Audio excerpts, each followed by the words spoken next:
volume otak manusia itu terbentuk di saat itu 83%. Wow, Nah, banyak dia kan sekali. baru pulang dari NICU itu pasti belum 1000 hari dong, ya kan? Iya, bisa lebih aware bahwa anak-anak yang pasca perawatan NICU ini termasuk ke dalam high risk baby. Ya. Kita membutuhkan pemantauan yang sangat ketat, baik pertumbuhan maupun perkembangannya, terutama di 1000 hari pertama kehidupan. Terus kalau Prof, memang merencanakan mau punya anak itu harus disiapkan.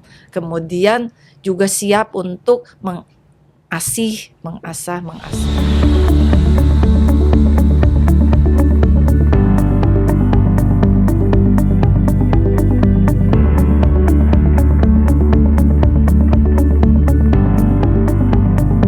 Lagi dengan saya Dr. Reza Valevi, dokter spesialis anak, selaku host pada acara podcast kita kali ini.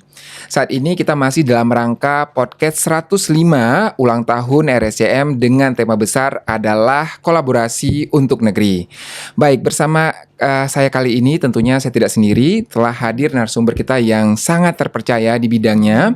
Beliau adalah Kepala Instalasi Pelayanan Terpadu Kesehatan Ibu dan Anak RSCM Kiara, yaitu Profesor Dr.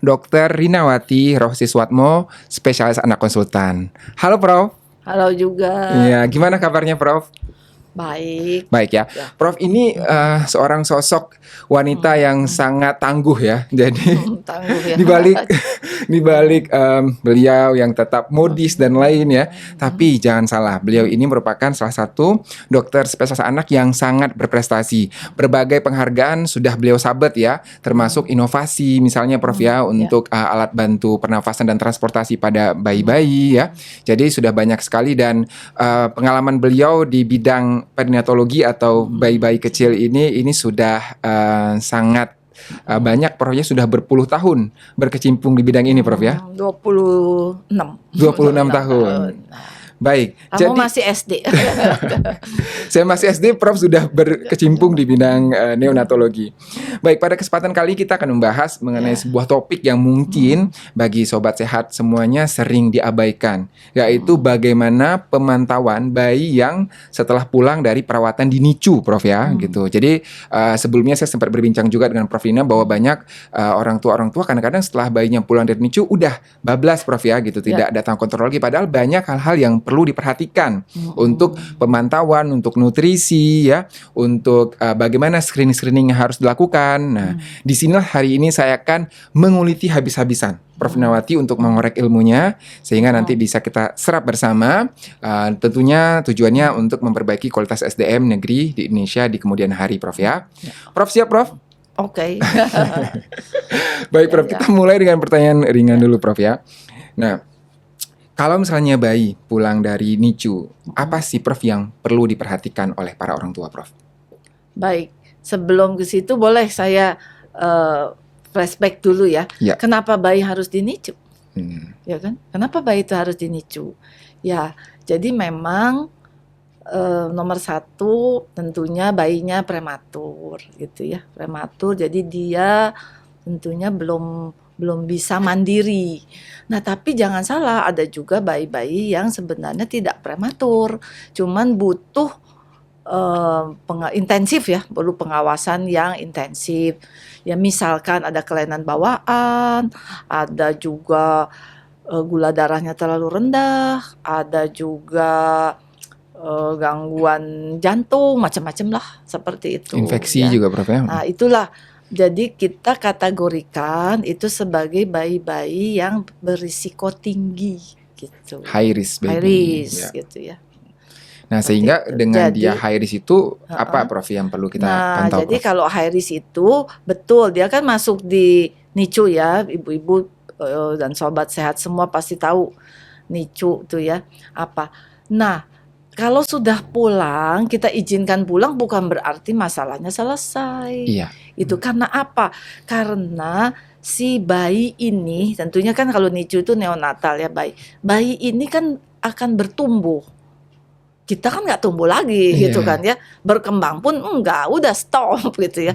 Nah mereka itu tumbuh ya kan. Dan dari literatur dikatakan di 1000 hari pertama kehidupan tuh, jadi dari mulai dia dalam kandungan sampai ke umur 2 tahun itu kalau dihitung 1000. Itu volume otak manusia itu terbentuk di saat itu 83%. Wow, nah, dia kan baru pulang dari NICU itu pasti belum 1000 hari dong, ya kan? Nah, jadi bagaimana bayi-bayi yang berisiko tinggi itu kita giring supaya tetap kejar sampai tetap jadi 83%. Nanti dari 2 tahun sampai 6 tahun tambah lagi 13, jadi tambah 12 jadi 95 tuh. Terus berhenti di situ, tidak ada lagi gitu loh. Sampai akhirnya 100%. Ya, jadi mereka ini harus terus dipantau supaya apa? Pertumbuhannya, beratnya, panjangnya, kepalanya yang isinya otak itu tumbuh dengan benar gitu loh. Gimana tuh gitu. Padahal dia kemarin kan sakit ini, sakit itu. Nah, tuh. Jadi intinya setelah pulang dari NICU itu bukan akhir dari perawatan, justru itu awal baru ya Prof ya, untuk memantau pertumbuhan dan perkembangan. Dan mereka ini risiko tinggi, jadi harus diperhatikan lebih gitu. Lantas apakah bayi-bayi yang tidak masuk NICU nggak usah diperhatikan? Enggak, tadi saya sudah bilang, awas loh ya, bahwa semua bayi yang dilahirkan ya kan itu sampai dengan 1000 hari itu otaknya harus berkembang 83% kalau mau bagus. Nah, jadi yang resiko biasa, apalagi resiko tinggi harus dipantau. Baik, jelas sekali, Prof. Nah, Prof, ada nggak sih, Prof, screening atau pemeriksaan tertentu khusus pada bayi-bayi yang setelah dirawat di NICU yang harus dikerjakan? Ada. Kita bagi menjadi 4 kelompok besar ya. Jadi satu namanya tuh physical growth ya. Nanti physical growth tuh apa? Jadi physical growth terus ada nanti mentalitasnya sampai kualitas hidupnya itu semua dinilai, dilihat gitu ya. Nah, contoh gitu ya. Apa sih di physical growth tuh apa yang menyebabkan dia masuk di NICU? Kalau bayi cukup bulan kelainan jantung berarti otomatis memang jantungnya akan diperhatikan lebih seksama walaupun yang lain-lain tetap dilakukan. Nah, tapi kalau bicara bayi prematur itu kan dari ujung rambut sampai ujung kakinya itu prematur. Jadi dia semua harus dilihat, kepalanya ada USG, matanya ada pemeriksaan sampai dia cukup untuk tidak potensi jadi buta, telinganya juga gitu ya. Jadi sobat sehat semua, saya titip gitu ya. Kalau udah pulang dari NICU, apalagi itu bayinya prematur, belum selesai. Sampai kapan kalau saya ceritain ininya segini, itu agak repot. Tapi semakin dia, kan tadi ya 2 tahun itu yang paling krusial. Jadi pulang udah pasti harus dikontrol, nanti 3 bulan ya, 6 bulan tuh ngapain. Nah 6 bulan sampai 12, lihat makin lama kan makin jaraknya pendek. Jadi 3 pulang, 3 bulan, 6 bulan, terus 12 bulan, 2 tahun. Nah itu setahun. Nah mulai nanti belum tentu harus setiap tahun, tidak. Tapi dipantau sampai kapan? 18 tahun. Kenapa? Karena anak itu 18 kan? Iya, betul. Masih terus bertumbuh dan berkembang. Ya, ada hormonnya. Anak ini kan nanti akan disiapkan menjadi manusia dewasa, mau punya keluarga, organ reproduksi dan sebagainya. Gitu. Itu yang sering atau kurang dipahami oleh sobat sehat semua, ya kan? Terus kebablasan gitu. Iya, karena nanti dia menentukan juga untuk generasi berikutnya lagi, Prof ya, gitu. Jadi benar-benar harus kita perhatikan. Anak itu akan sehat bila dilahirkan dari ibu yang sehat, gitu ya. Supaya negara ini kuat, gitu. Baik, Prof. Nah, pertanyaan selanjutnya, ketika bayi pulang dari NICU, ada nggak sih, Prof, tanda-tanda wah kapan nih harus balik lagi ke rumah sakit gitu, harus konsultasi segera gitu ke dokter. Ada nggak tanda-tandanya, Prof? Supaya nggak bikin pusing gitu ya, yang gampang. Nah, sobat sehat semua lihat ya kan, dan juga dihayati aja. Pasti nggak usah kadang-kadang kan saya kan baru punya anak pertama, saya belum punya pengalaman. Nggak usah begitu. Biar dokter sekalipun bilang itu bisa bablas. Jadi satu hal menurut saya yang paling penting perhatikan, awasi bila anak itu rewel ya. Rewel itu pertanda. Nah, ketika dia tidak mempan gitu, tidak diem, tidak menjadi tenang, walaupun digendong, dikasih minum, itu ada masalah. Ada Itu sesuatu saja. ya. Tapi kalau dia rewel banget, digendong diem, itu cengeng aja ya kan. Bayinya rada-rada manja. Ya kan, kalau orang awam bilang bau tangan. Ya sebenarnya bukan bau tangan, anak itu memang punya sifat dari kecil pun kita sudah lihat bahwa dia tuh kurang mandiri. Nah, apakah dia dibiarkan? Jangan. Kita tetap bina dia, didik bahwa dia supaya menjadi tough gitu, berani gitu ya. Nah, kalau memang dia masih juga terus dikasih minum juga nggak mau, pasti dia minta tolong. Itu tandanya minta tolong. Karena bayi itu cuma bisa nangis dan ribut gitu loh dia. Jadi tolongin dong saya, tolongin gitu ya. Itu saja, pegang itu. Jadi kalau anaknya macam-macam ya bukan emergency itu, enggak. Baik. Berkaca dari pengalaman Prof yang sudah menangani anak-anak di NICU tadi 25 tahun Prof ya. Prof melihat apakah ada perbedaan pola perkembangan anak-anak yang setelah dirawat di NICU dengan anak-anak lain? Iya, karena sakitnya. Ya kan, karena sakitnya jadi contoh gitu ya, kalau dia itu banyak kan dirawat tuh karena infeksi, sepsis gitu ya. Nah, ini kan dia juga mendapat banyak obat-obat ya. Nah, itu mungkin harus dipantau dampak jangka panjang. Ya, dampak jangka panjang terhadap ginjal ya, karena ginjal kan tempat pembuangan, liver juga, karena organ-organ ini tidak akan bereaksi seketika. Kalau kita tahu siapa sih pasien-pasien yang memerlukan cuci darah, kalau nggak salah kan kalau fungsinya sudah di bawah 5 ya, di bawah 5%. Mungkin saja, saya pun tidak tahu, mungkin ya, jangan-jangan fungsi saya 20% saja, bukan 80, bukan 90, tapi kan belum perlu cuci darah. Ya. Nah, kita harus jaga itu. Ya, kalau tidak salah, sekarang nih kebetulan ini host kita ini kan ahli ginjal ya, anak makin banyak kan ya, yang dicuci darah, yang ginjalnya rusak, hipertensi ya. Hati-hati. Jadi kalau ibunya juga hipertensi, tampaknya ini berdampak juga nanti ke anaknya. Gitu ya, apalagi kalau ibunya namanya preeklamsi, gitu ya kan. Itu.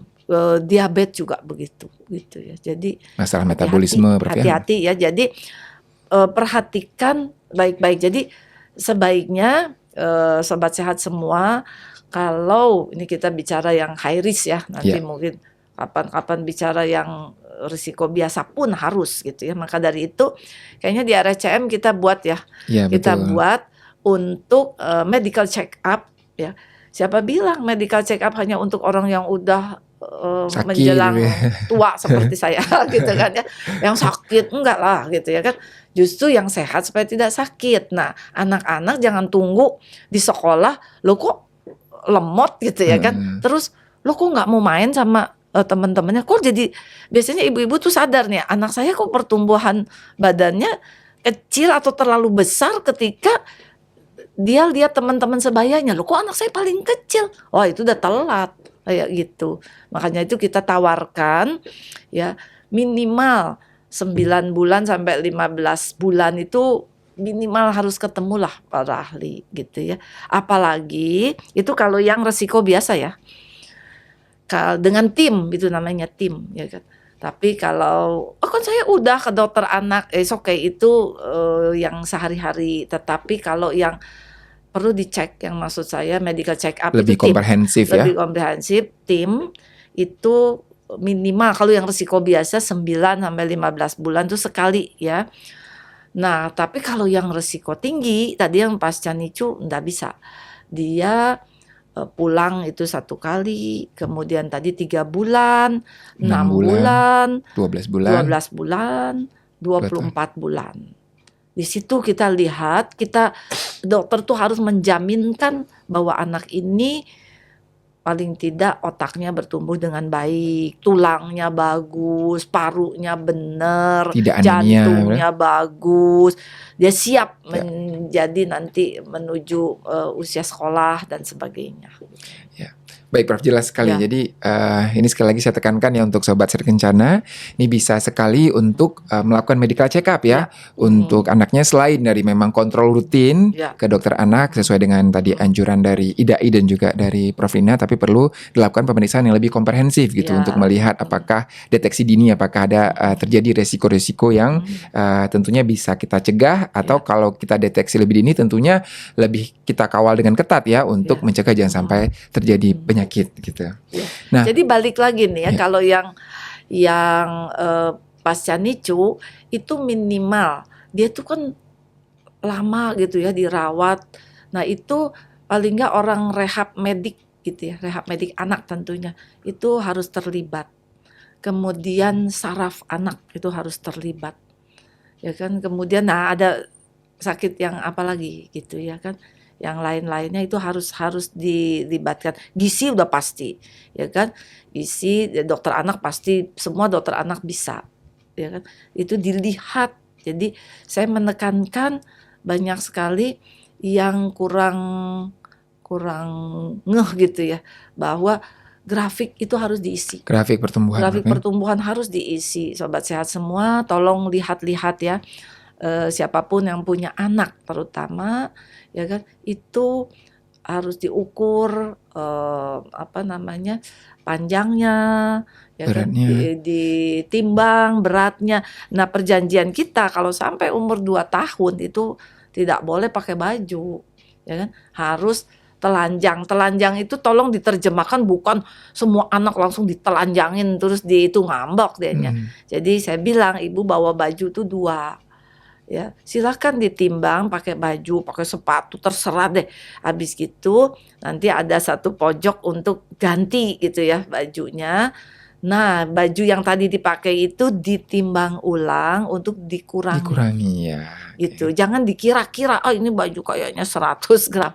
Jangan gitu ya. Harus buat presisi, anak, buat anak itu 100 gram, 50 gram itu sangat berarti. Sangat. Karena data yang benar itu menentukan juga grafiknya benar atau enggak jadi gitu ya. Salah gitu. Dikira anaknya udah gendut padahal ada bajunya gitu bajunya ya kan. Plus salah, ini lagi aksesoris sebenarnya. Baik, sama lingkar kepala satu lagi Prof ya. Lingkar kepala itu harus dikerjakan sampai umur 2 tahun. Kenapa? Kan tadi saya udah bilang ya kan. Sampai 2 tahun itu 83%. Apakah kita mau buang? Nggak bisa loh ya. Nggak bisa Dr. Reva itu, ntar deh aku susulin aja, sekarang kan masih repot. Nggak bisa. Itulah uniknya pertumbuhan itu ya, dia jalan terus gitu. Masalah ibunya mau sibuk kayak apa pun jalan gitu loh kan. Jadi kalau ketemunya umur 2 tahun, ya kita cuma punya sisa berapa tuh, 17% lagi ya. Jadi nggak bisa nanti mencapai full gitu loh, sempurna enggak. Di courting dapat diskon gitu ya. Baik, tapi tentunya kan kita pengen semuanya optimal ya Prof ya, makanya harus kita pantau dengan baik. Baik Prof, sekarang kita masuk ke basic needs ya seorang bayi, spesifik di sini untuk bayi-bayi pasca perawatan di NICU. Nah, basic needs kan kita meliputi dari nutrisinya, stimulasinya, dukungan, kasih sayang ya. Termasuk vaksinasi di sana. Nah, mungkin Prof bisa jelaskan dulu Prof dari bidang nutrisi. Ini apakah ada nutrisi spesifik gitu yang harus dipenuhi pada bayi-bayi pasca perawatan di NICU ini? Iya, terutama yang itu ya, yang bayi prematur. Ya, tentunya nomor 1 kita akan dahulukan ASI. Ya, tetapi seorang dokter anak yang baik, dia harus melihat bagaimana tampilan grafik pertumbuhannya. Ya, ketika seorang bayi prematur itu dalam perjalanannya memakai ASI saja ternyata kurang. Ya, itu berarti harus ada tambahan suplementasi yang disebut human milk fortifier ya, karena itu ada tambahan protein, kalsium, fosfat dan sebagainya. Nah, tidak semua butuh, tetapi dokter anak kembali harus menentukan. Ini tidak bisa kasih dulu, itu bukan buat seumur hidup, tidak. Nanti bisa kembali lagi kepada ASI eksklusif gitu ya. Kalau ASINya nggak cukup atau katakanlah tidak mampu membeli HMF ya, atau HMF-nya nggak ada di daerah tertentu, ya kita harus menggunakan namanya susu formula khusus. Ya, saya katakan susu formula khusus. Kalau di Kementerian Kesehatan itu kategorinya adalah PKMK. PKMK itu apa? Pangan pangan olahan khusus untuk keperluan medis khusus. Yeah. Pangan olahan untuk keperluan medis khusus, PKMK. Ya, itu masuk dalam kelompok itu. Nah, itu dihitung supaya pertumbuhan otaknya bagus, anaknya tidak kurus, tidak kegendutan juga jelek gitu ya. Nah, presisi Prof ya, seperti itu.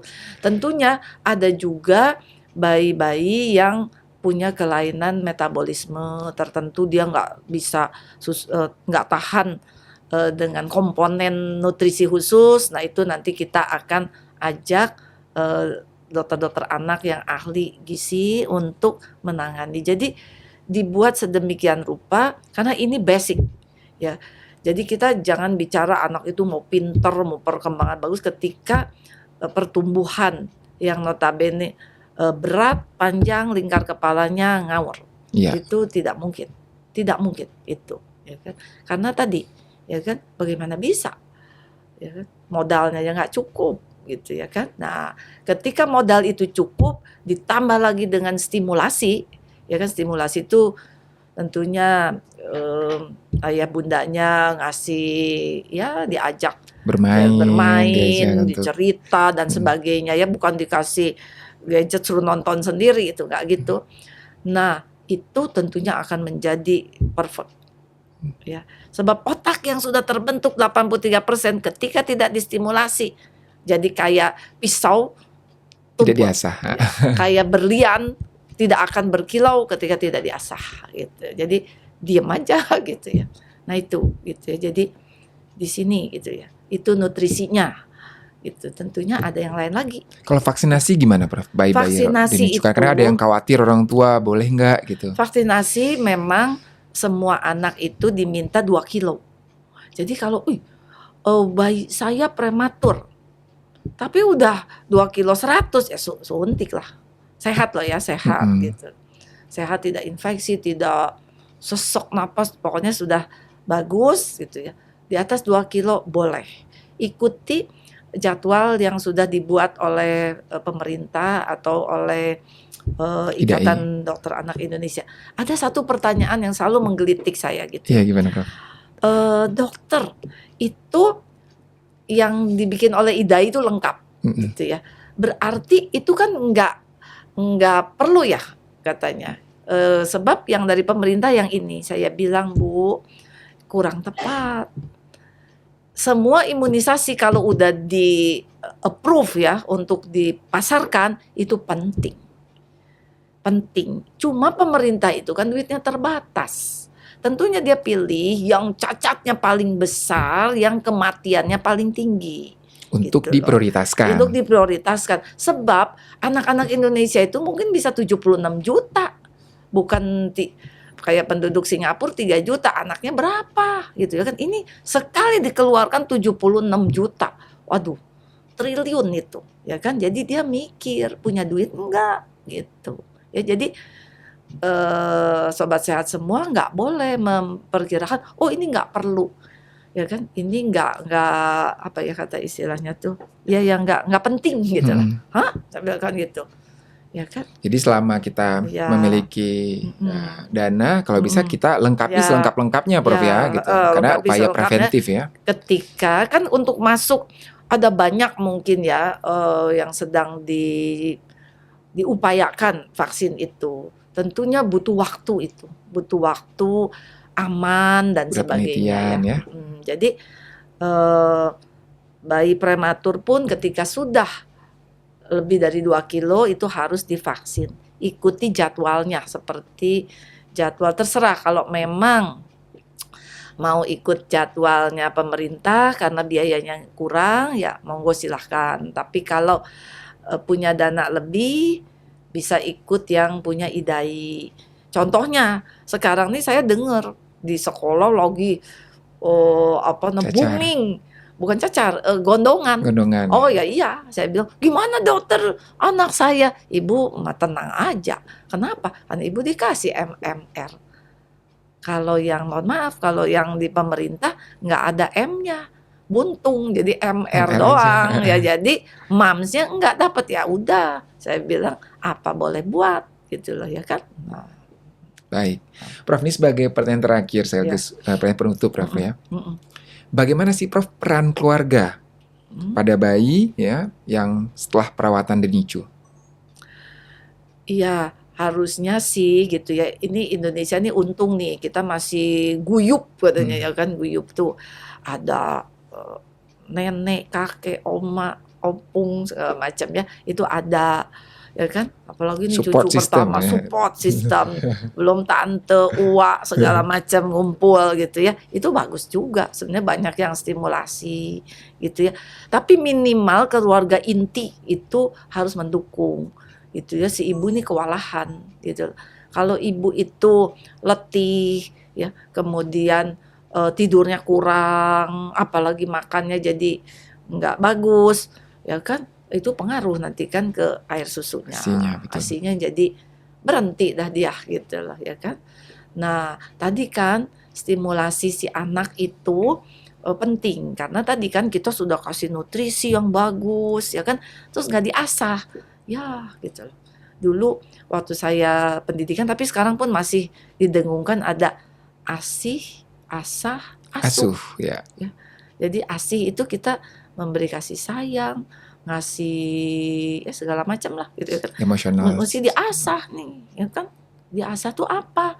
Ya ajakin ngomong kek, ya kan, terus dipangku lah, ya kan, diajak main, ya kan. Oh si bayinya kan belum bisa, bisa, dia bisa senyum, cerita gitu ya kan. Ngomong apa aja ceritanya, nggak usah cerita dongeng yang heboh-heboh, nggak usah, apa aja cerita gitu ya. Jadi si anak itu tahu bahwa ada yang menyayangi dia gitu. Kalau tidak nanti dia akan tumbuh jadi anak yang introvert gitu ya kan, diem karena dia ngerasa dunia ini cuma sendirian gitu loh, itu nggak bagus gitu ya. Jadi kalau ingin anaknya bagus harus diasah, kemudian diasuh yang baik gitu. Baik, terima kasih banyak Prof Rina atas insight-nya, luar biasa ilmu yang sudah disampaikan. Mudah-mudahan ini bermanfaat ya untuk sobat RSCM semuanya. Masih dalam rangka kita HUT RSCM 105.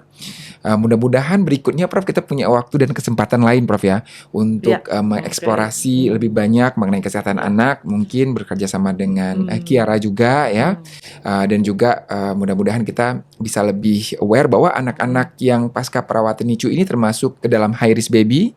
Kita membutuhkan pemantauan yang sangat ketat, baik pertumbuhan maupun perkembangannya, terutama di 1000 hari pertama kehidupan ya Prof ya.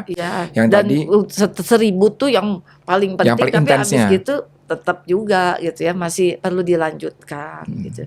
Jadi saya pernah dapat satu bayi, memang waktu itu saya periksa bayinya kecil ya, cuman 26 atau 24 minggu lupa. Itu kalau 26 tuh artinya kecepatan 4 bulan ya, kecepatan 4 bulan. Masih kecil banget banget. Itu bagus diperiksa semua ya. Telinganya itu diperiksa, tapi itu nggak balik lagi gitu ya, nggak balik lagi. Saya dapat data umur sekian tahun nggak bisa dengar. Sebenarnya contoh sebelum 4 bulan tuh harus dicek ya, namanya Bera tuh kayak gitu loh ya. Jadi gitu. Jangan sampai lost follow up belum ginjalnya, gitu. Belum hormonnya ya, banyak macam gitu loh ya kan. Baik. Ya jangan lupa untuk basic needs ya yang tadi asah asih asuh harus diberikan untuk anak, tentunya berdampingan dengan dokter spesialis anak, Prof ya, dalam pemantauan untuk high risk baby ini. Prof, mungkin ada take home message terakhir Prof yang ingin disampaikan. Iya, jadi anak itu kan titipan dari Allah gitu ya, dan juga pasti sangat didambakan menjadi penerus keluarga, penerus bangsa. Jadi kalau ingin mereka itu tumbuh dengan baik, ya memang bukan dari mulai anaknya yang diperhatikan, harus mulai sebelumnya ibunya juga gitu ya. Jadi tidak mungkin anak yang sehat lahir dari ibu yang sakit-sakitan tuh nggak mungkin. Jadi ibunya juga jangan lupa, ibunya harus kalau memang merencanakan mempunyai anak itu harus disiapkan. Kemudian juga siap untuk mengasah, mengasuh. Jadilah anak itu insya Allah jadi yang baik seperti yang kita harapkan gitu. Baik, terima kasih sekali lagi Prof Vina atas waktu dan kesempatannya. Saya akhiri podcast kita hari ini. Assalamualaikum warahmatullahi wabarakatuh. Waalaikumsalam. Terima kasih Prof ya.